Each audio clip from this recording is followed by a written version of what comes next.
Pastor Jeff. I just spoke your message on week 2 of how to fix your marriage. And this one seemed more of a preparedness for your marriage, asking 5 questions. Now, you've done this sermon before, and you've had 4 questions. What prompted you to kind of update, fix? Well, I think part of it is I've got 2 children who one's married and the other isn't. And now looking at it from a father's perspective about questions that they need to ask, especially considering the family, which is the one that's added. You know, when you join together with someone, whether you like it or not, you get more than just them. Their family comes with it, especially quite frankly, in the daughter-in-law. So when a young man gets married, because he tends to gravitate toward the family of his wife, you need to figure out early on if there are any parameters or boundaries that need to be established. That's a tough one too, because you don't want to, it would be unfair to fall in love with a young lady and then because of her family decide not to marry her.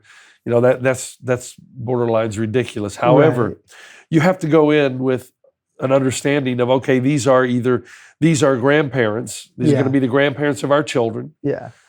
Let's say your strong Christian beliefs. Let's say the in-laws belittle those. Now, if they're apathetic, it's one thing, but they belittle them, they ridicule them. They're constantly in your children's ears about how this religious stuff is foolish. Well, that's obviously a family that you're going to want to monitor the time that your kids spend with them. Because grandparents are influential. Now, if you have, on the other hand, if you have parents who are somewhat apathetic, don't share your faith, that's one of those issues to where by you demonstrating how much your faith means to you and how it can change the life of your kids, you can actually become quite a testimony to the parents. That can happen as well. That's awesome, you have other issues, of course, of where you have jealous in-laws to where they try to divide the husband and the wife, divide and conquer, or they try to divide the family from the other in-laws.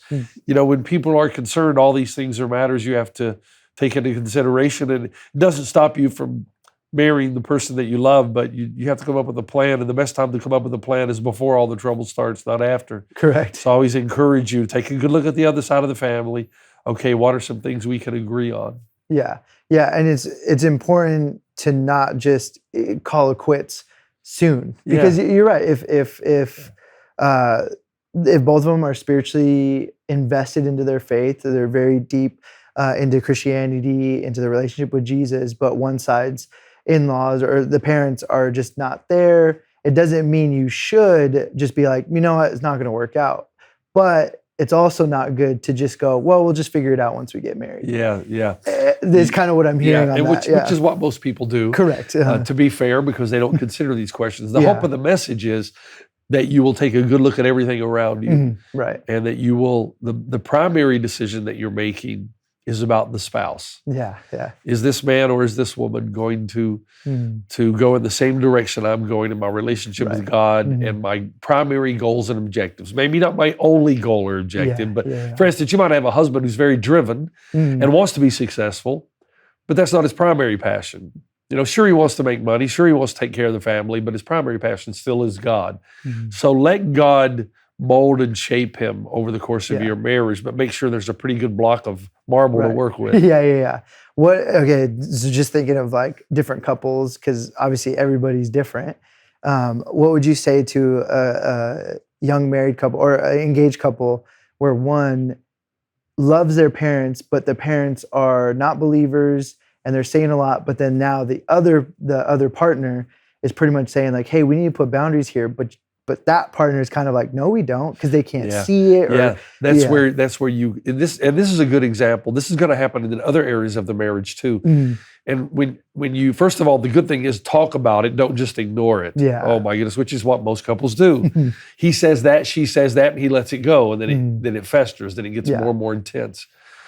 Anytime you come to something that you can't agree on, man, it's so good to have a mentor, a counselor. I mean, that's where it's such an advantage to have someone who can come at this objectively from the outside. And I just encourage young married Christian couples to have somebody that they both trust as a counselor. Mm. It doesn't have to be an official counselor. Yeah. It could be an elder of a church. Yeah. Could be their pastor. Mhm. But somebody they can go to and talk to. It's like a regular checkup of marriage. Right, yeah. You do that with every other thing. How much more important than is marriage? Right. Just a regular checkup. How we doing? Yeah. And what do we need to work on? Mhm. And what issues in our lives do we seem to have come to an impasse, and how can we solve this? You need an objective. You need a third party. Yeah. Yeah, and that you would even say that it shouldn't be the parents. Yeah. No matter even if they're spiritually mature or spiritually invested in their faith, it's still really healthy to get that other perspective or that other outsource. It might try to be objective, but it never really is. Right. As much as I love my father-in-law, if my wife and I come to an impasse, I'm not going to him. Correct. Not because he's not filled with wisdom, but because there's no way you can prevent bias. Yeah. And so you need somebody that you can go talk to. Yeah, and that's why it's so important to have that spiritual mentor speak into your life even before you get into a relationship, so that way when you find somebody, you talked a lot about this with the first question, is do they approve of this person? Yeah. Now, the approval process, if you say, it's not whether or not the marriage will be the most best thing ever, but it's almost saying, no, I can see this person because they share the same things, they want to pursue they want to pursue God together. Yeah, how important that is. I'm telling you, I mean, I can't overemphasize that. When you've got two people who love Jesus, they don't have to be perfect, nobody is. But if their heart is toward Jesus, I'm telling you, those marriages last. Yeah. And research tells us that if you make it past the first 5 years of marriage, you're probably going to make it. Yeah. Because and those are tough times.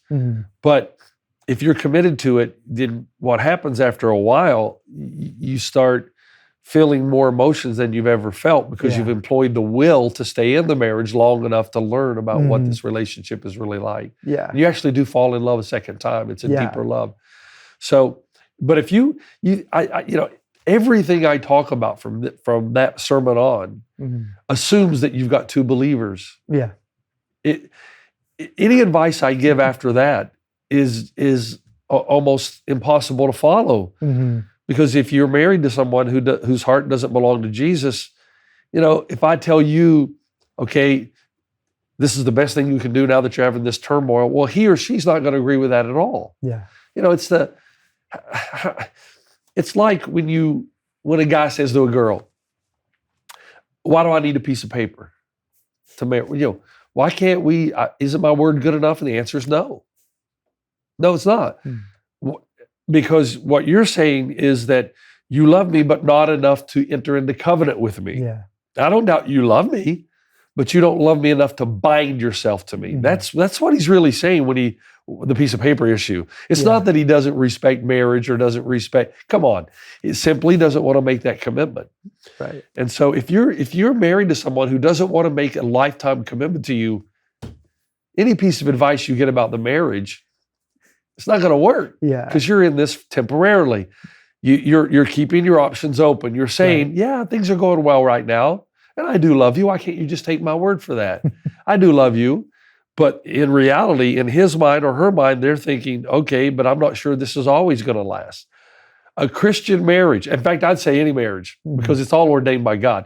But a Christian marriage says, I am going to love this person not only when things are all going well, but when things are not going well. Yeah. That's covenant. You move out of covenant. You move out of the consumer mentality into the covenant mentality. You know, if I have a grocer that I go to the grocer because the produce is good and the price is right. Yeah. But if a produce down the road offers me a better price and a better product, I'm going to leave because I'm in a consumer relationship. So if I say to this girl, yeah, we're doing really well, I'm still in a consumer mentality because I'm saying if we're not doing well, we're out. Yeah. No, that's not a covenant. That's not marriage. There's a reason we say the vows for better, for worse, for richer, for poor, in sickness and in health. Because what we're saying is that we're going to move out of the consumer mentality into the covenant mentality. And the covenant mentality says, I love you today, and I love you 10 years from now. Even though 10 years from now, you may be sick. We may be poor. I'm committing to stay in this covenant. Yeah. And to my knowledge, there's only one exception to that rule that Jesus makes in Matthew 5 and Matthew 19. Mm-hmm. Right. Yeah, that was a lot and really good stuff. I've consistently think of just a lot of my generation, the younger generation, of being in this place where it's like that consumeristic viewpoint, and they do not want to go into the covenant viewpoint at all. So it's always like, hey, I like this momentarily. It's great. You came into my life, say whoever the person is, you came into my life for now, but there's going to be somebody else that's going to come into my life. And what if I want that person? Yeah, exactly. more? That's not love. Correct. Exactly. And the thing is, from the Christian standpoint, we're trying to love our spouse in the way that God has demonstrated his love to us. Mm-hmm. And he says, I will not leave you or forsake you. What can separate us from the love of God? Mm-hmm. And so when we enter marriage, we're saying to the person, I'm going to treat you the best as I can, is the way God treats me. And that is, I'm going to love you. Now, there's a lot of questions to be asked here because what this actually, it's not, we pick on this generation, but it's every generation. Yeah. That love is as much an act of the will as it is an emotion.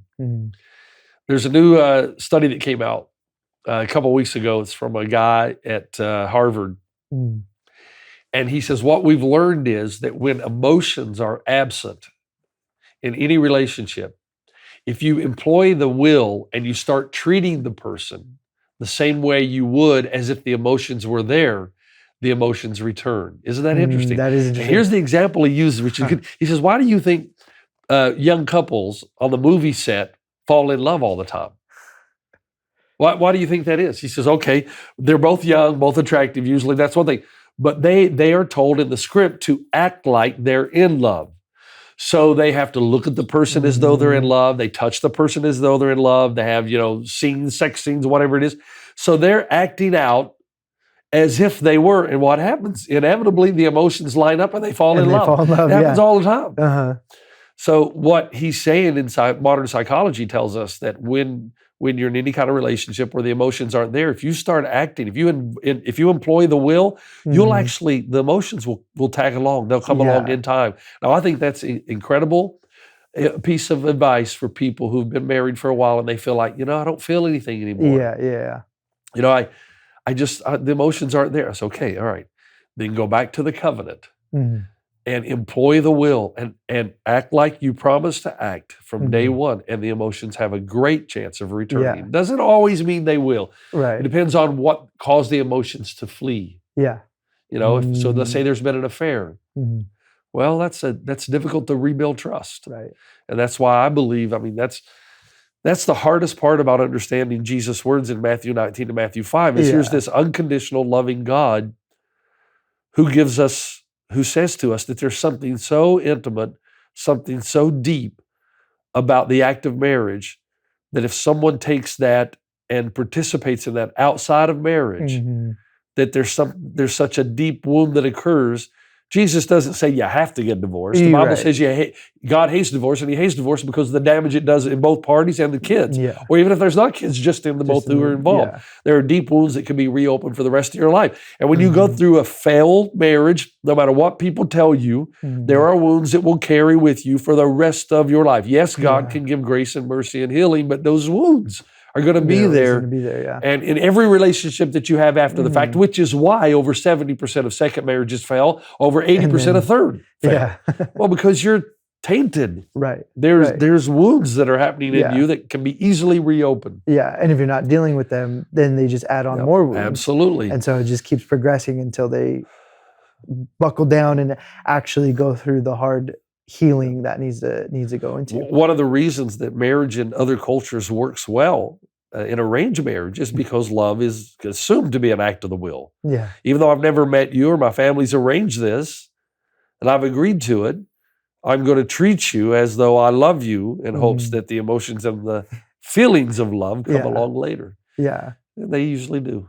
Yeah, which is very interesting. And thinking of like different younger people who are just like, I don't want to be forced to love somebody. You're not talking about being forced to love somebody. No, not at all. The woman and the guy, you always have to have the choice. Right, yeah. But it's basically in those cultures, they trust the family dynamic to choose the well. And because of that trust, they enter into this relationship. Yeah. and then they move on from there. Yeah. Now, not all arranged marriages work, just Of like course. all Christian marriages don't work. Yeah.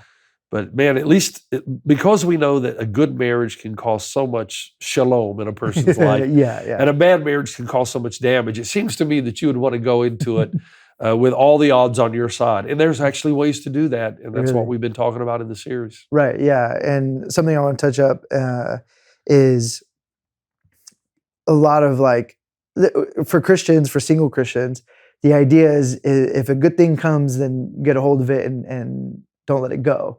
But oftentimes, what we view as a good thing is more on the attractive side, Exactly. rather than the heart side. Yeah. And your last question, of course, is, are you attracted to this person? Yeah. It's a healthy thing to be attracted to the person. To think that doesn't matter at all in marriage is ridiculous. That's foolish. Mm-hmm. It does. The heart should flutter. There should be an attraction. Yeah. And the attraction, of course, is much more than just the external. It's the whole person. Like if you date, like most guys have dated a pretty girl, but she's just a pain. Okay, I mean, so looks has as much to do with the personality, the temperament. Mm-hmm. A guy usually doesn't stay with a girl just because she's, in his eyes, beautiful. Right. There's got to be more to the puzzle there. Yeah. And so if you're one of those persons that makes your ultimate decision based on that, you're mistaken. Your ultimate decision should be based on, are you both going in the same direction? Mm-hmm. But you can't say, well, I'm not attracted to you, but we're both going the same direction. I just don't think that's going to work. Right. Yeah. It's just as much as the other person being like, well, you're very attractive, and I know you will get there eventually with a healthy heart or pursuing Jesus. And that usually comes from the woman's side, quite honestly. Oh, does it really? Yes, it does. Oh, interesting. Here's why. And we haven't talked about this, and I don't know if, I haven't talked about any of the sermons either, but I don't think, we are wired differently. No matter what culture tells you, we are wired differently. And if a woman goes into a marriage underestimating the sex drive of the man, it's going to be trouble. Back in the day, they would actually take both aside in premarital counseling. I would never do that now, and talk to the man, talk to the girl. And basically they'd say to the girl, unless you're willing to have sex with this guy 3 times a week, you should not go into the marriage. Well, that's about the most ridiculous thing I've ever heard. Yeah. However, there's still got to be a way of communicating to this young girl that this drive in your husband is not the same as yours. Right. Okay. And there's a passage of scripture where Paul says, your body does not belong to it's not your own. It belongs to your spouse. And he uses the word duty, which to a guy sounds like, man, I don't want a wife that thinks it's her duty to enter into the act of marriage with me. That's not the point. The point is, when both go into the marriage, there's all these responsibilities now that you have, the fatherhood, the love, the love language. But one of those responsibilities is the act of marriage. And the drive of the husband is far more intense than the drive of the wife. Usually, not always, but typically it is. I mean, I've been doing marriage counseling for how long now? And I can tell you, I've only met 1 or 2 where it was the opposite. Yeah. So it does happen. Right. But you need to go into the marriage recognizing that it goes back to love language, Drew. It goes all the way back there. Why is it that 95% of the young men, their love language is touch and feel and words of affirmation? And those two are connected. Yeah. So if I'm getting no touch and feel, I'm assuming I'm not being affirmed. Yeah. If I'm getting words of affirmation, I'm also assuming that if she thinks that I'm, that she loves me, that I'm providing for her, that I am her man, that I'm also, part of that with that is the act of marriage. Yeah. Whereas 90% plus of women fall into one of the 3 categories, which is quality time, spend time with me, quality time, acts of service, help me, whether it's around the house or whatever it is with life. And then some of them fall in the category of gifts of affection. So why is it? Why? Well, because we're wired differently. Right. So let's say, as a guy, my wife's love language is quality time and acts of service. And I don't spend quality time. I go work all day. I come home. I sit down. ESPN comes on. So no quality time or very little of it. and no acts of service. I'm just lazy around the house to do anything. Okay, all right. That really impacts her. Yeah. It really does. I mean, she starts to feel like she's not loved. That she's a baby factory. Just give me some babies and go on with your life. All right. But what she doesn't understand is when the husband is not getting words of affirmation and physical touch, he feels as intense and deeply offended as she does without the acts of service and the quality time. Yeah. Both have to understand. And so what happens is typically the woman communicates love to her husband in the way she would like to receive it. Acts of service, quality time. But that's not his love language. Right. He communicates to her in the way he would like to be loved, which is physical touch and words of affirmation, which mean very little to her. Yeah. And so that's a recipe for absolute disaster. Yeah. So marriage is deep friendship and deep change. Yeah. Where you're serving the other. Yeah. Because you love them. Right. And because of the deep friendship, the other one is sharpening and serving you as well. Yeah. Right. That's what mutual submission really means. It's not about authority. Right. It really isn't. It's about serving and loving. Well, actually, it is, because we're supposed to love. Husbands are told to love their wives as Christ loved the church. Christ loved the church by what? By giving his life for it. It's a servant mentality. Right. Yeah. If you both don't enter the marriage with the idea of serving the other, both, not just one, then you're in trouble. Right. And you can be resolved. Yeah. But you're going to have to go to counseling, and you're going to have to get back to the meaning of marriage. You're going to have to undo a lot in order to progress forward. Yeah. I think that's important to recognize right now. I don't think anybody's really explained it like that to me, and even on the larger scale of a lot of young. I don't know why we're not talking about that anymore. We did in the 90s. Maybe it's because somehow that's off limits. It cannot be because it's not off limits to Scripture. It's not off limits to Paul. Correct. It wasn't off limits to Jesus. Right. And so we have to prepare young men and women well to go into the marriage. The expectations. Yeah. That love language thing is huge, Drew. It's huge. Yeah, definitely. Huge. You think about it. Man, so what happens is they start having kids. Yeah. Now you got a real challenge because she's spending a lot of time with their children. He's spending a lot of time with the children too, usually separate. He's doing his work. She's doing hers. They're both fatigued at night. That's another recipe for disaster. Because now there's no time for each other. If you don't make time for each other, man, the default of any relationship is to go the wrong direction, not the right one. Right. So when children come along, you've got to make sure that you have a plan, attack of how you're going to keep the marriage flame burning while at the same time fulfill the duties to the children. Yeah. And so I think, and it's easily done. I've mentioned this 1,000 times. What Robin and I did, our marriage got in trouble because of that thing right there I just described. Yeah. So what we decided to do, okay, we're both busy. I'm out here trying to grow a church. You're here. And then when I come home, you give the kids to me. I mean, I'd come home as soon as I walk in the door. They're yours now. Yeah. And can you blame her? She's been me. Can you blame her? So I took them. I bathed them. I read to them. I played with them for 3 hours until bedtime. Yeah. And then that's another reason why to have a consistent bedtime.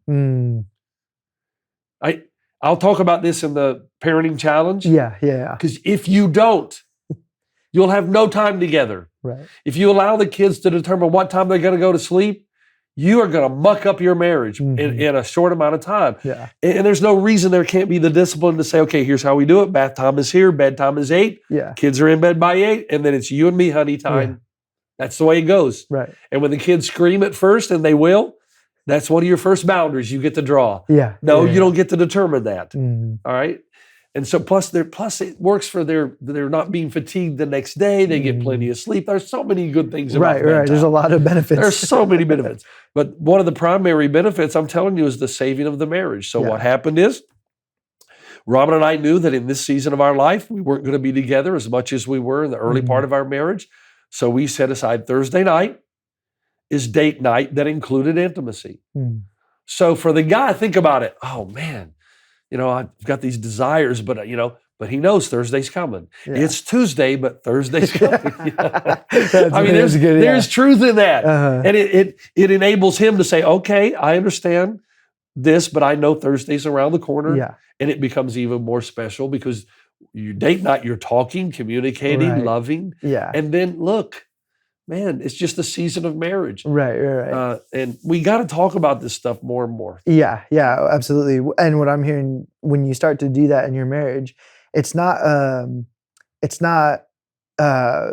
these are probably terrible words to say it this way, but it's not just a duty of release, or it's not just a check it off the mark. That's right. Okay, we did it, so that's fine. Yeah, now we got to live out. Right. So now we can go on for the next week. Exactly. But instead, you're anticipating such a loving relationship and an actual genuine. And oftentimes intimacy. with Robin and I, it wouldn't just be every Thursday because something would happen on the weekend that we had time. It still occurs. Right. But if you are in a marriage where one does see that as a duty that they don't, and you better get counseling. Correct. Yeah. That one, two things, like financial struggles and disagreements over intimacy. Those are the two marriage killers. Wow. I promise you. Yeah. And they've been that way since time began. So chances are they're probably not going to change. Right. And the guy has to understand the challenges of his wife when the children come along, and the wife has to understand the challenges for the husband when the children come along. Yeah. And if you don't talk and get these sorted out, man, when the children get a little older, the marriage will dissipate. Right. It'll. What's really interesting, just quickly, and I know this is a longer one. No, it's good though. But I want you think about, let's go back to the mother, and you can do the father as well, but there is a maternal instinct here. When the mother is in a relationship with her husband and the kids come along, she automatically enters into covenant mode. So with her children, think about it, she gets very little back from them.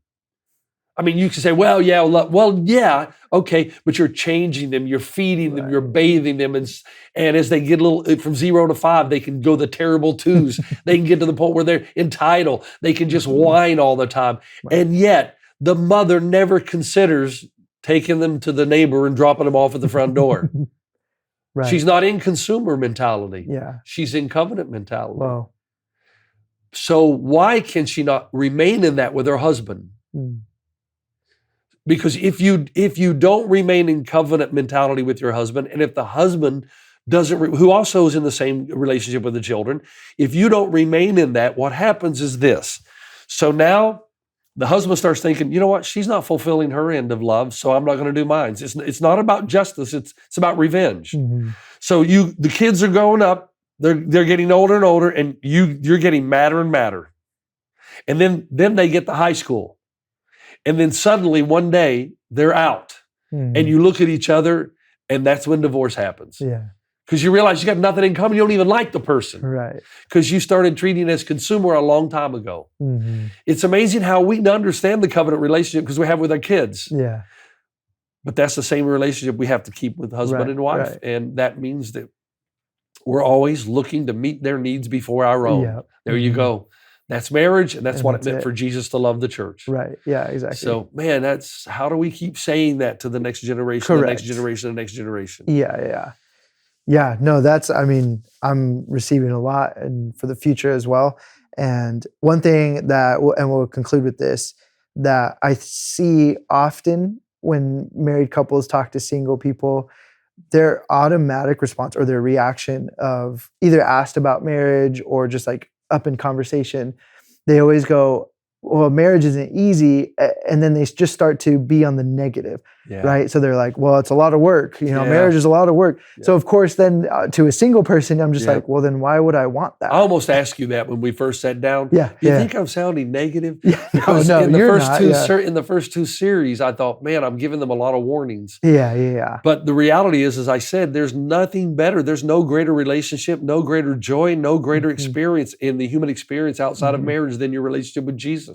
Yeah. It's true. Which is why if you're single, you can still have great relationship with Jesus and still get what you're looking for. Right. But man, I'm concerned. I see all these things happening with the next generation. And I'm sure my parents looked at me the same way. Right. Jeff, I don't think you're engaging in this marriage with the right. And but I had a lot of mentors, but Robin and I were committed from day one. Yeah. Committed from day 100%. Yeah. Even when Robin came to me and said, look, it's like I'm not here. Yeah. It's like that you're just out there building your reputation or your church or you're climbing the corporate ladder. And then we're supposed to be here when you get home. And it's like, we're not here, so I might as well leave. Now, in her mind, she was trying to get my attention. She never had intention of the marriage ending. Yeah. But sometimes I think the wife or the husband has to do something to wake the spouse up to say, this is pretty much near over. Yeah. If we don't do something, this is the end. Yeah. And at that point, we went to counseling. At that point, I learned about love languages, and man, did the light come on. I bet, yeah. I thought, man, I thought I was expressing love to my wife in the last 10 years. Yeah. I've expressed almost no love to my wife. Yeah, yeah, That's, absolutely. No, right. I think we could go on and we on. can go on, but just to end with this, that your past two messages have been nothing but encouraging and the right questions to really ask, because we have, you were single, you had a longing for somebody. Yeah. And once you found that person, the one that you said spiritually mature, we're both after Jesus, well, then the joy and all of that comes with it. It does. And I shudder to think that I married the girl that I dated before my wife. Yeah. But I knew in my heart, the whole time. Yeah. We're not going the same direction. We are so different. But then I met Robin, and when I met Robin, all of those desires came strong with her, because I knew this is the one. Right. And So no, this is a great series, and we're going to obviously keep the conversation going in the future, but that was awesome. Thank you for all of that. Next week.